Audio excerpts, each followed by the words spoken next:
Good morning, praise Lord. Welcome to this video.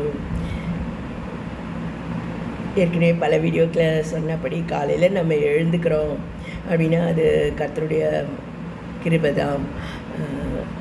காலை வேளையிலையும் எனக்கு ஆகாரம் கொடுத்து என்னை எழுப்பி கர்த்தர் இந்த சாட்சியை சொல்கிறதுனால இந்த தாட்ஸை கொடுக்கறதுனால நான் இதை சொல்லிகிட்டு இருக்கேன். இன்றைக்கி பார்த்திங்கன்னா இந்த கையில் பயங்கரமான வலி இருக்குது. அப்போ வந்து கர்த்தர் என்னை ஹேண்ட் கஃப் அந்த தாட்டை கொடுத்தாரு.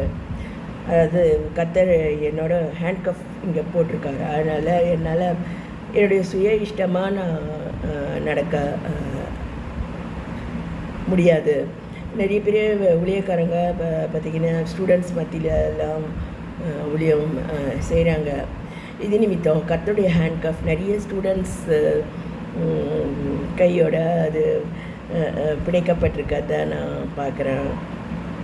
நிறைய இன்ஜினியரிங் காலேஜ்லேயும் மற்ற ஆர்ட்ஸ் காலேஜ்லேயும் கூட கர்த்தருடைய ஹேண்ட் கஃப் நிறைய டீச்சர்ஸ் மத்தியில் கூட கிரியை செய்யுது. கர்த்தருடைய வேலையை நம்ம அதாவது முயன்று நம்ம பார்க்கணும். நம்முடைய மனதை அதில் செலுத்தி பார்த்தா தான் கர்த்தர் எப்படி கிரியை செய்கிறாருன்றது நமக்கு விளங்கும். எனக்கு வந்து நம்ம யூஸ்வலாக மனம் போன போக்கில் போய் எப்படியோ ஜீவிக்கணும் அப்படி தான் நம்ம யூஸ்வலாக அப்படி தான் தண்ணி வந்து பள்ளத்தை நோக்கி தான் பாயும். ஸோ உலகத்தை பார்க்கும்போது நம்ம அப்படி தான் ஒரு பார்ட்னர் இல்லைன்னா இன்னொரு பார்ட்னர் அப்படி சொல்லிட்டு நம்ம அப்படி தான் நம்ம போவோம். நம்ம கெட்டழிஞ்சு போகணுங்கிறது தான் வந்து உலக வழிபாடுகள் அப்படி தான். ஆனால் வந்து என்னுடைய கையில் கர்த்தருடைய ஹேண்ட் கஃப் இருக்கிறதுனால தோ இட் இஸ் பெயின்ஃபுல்லாக இருந்தால் கூட கர்த்தர் என்னை வந்து என்னுடைய சுய இஷ்டமாக நான் கெட்டழிஞ்சி போகணுங்கிறது அவருடைய சித்தம் கிடையாது. யாருமே கெட்டழிஞ்சி போகிறது வந்து அவருடைய சித்தம் கிடையாது. ஆனால் நம்ம யூஸ்வலாக நமக்கு அது பிடிக்கிறதில்ல.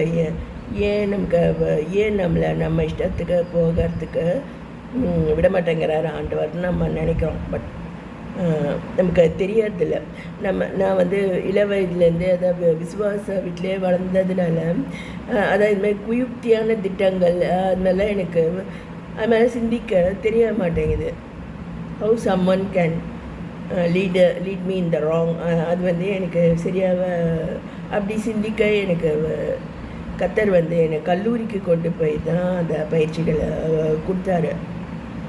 அதாவது இஸ்ரவேல் மக்களை அப்படி சிந்திக்க முடியலன்னு தான் எகிப்தில் கொண்டு போய் பயிற்சி கொடுக்குறாரு.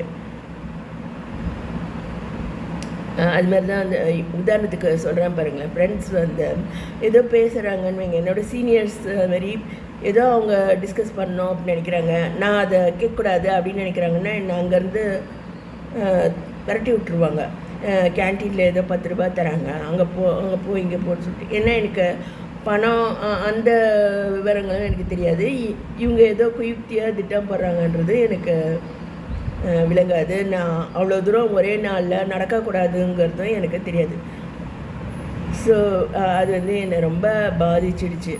ஸோ அதுக்கப்புறம் நான் இதுமாரி கூட்டி கழித்து சிந்தித்து என்னுடைய தாட்ஸை நான் ஒரு கோர்வையாக பார்க்கும்போது நிறைய டைரிஸில் நான் எழுதினேன். அதை அப்படி பார்க்கும்போது தான் வந்து கர்த்தர் என்னை எப்படியெல்லாம் அற்புதமாக வழி நடத்தியிருக்காரு.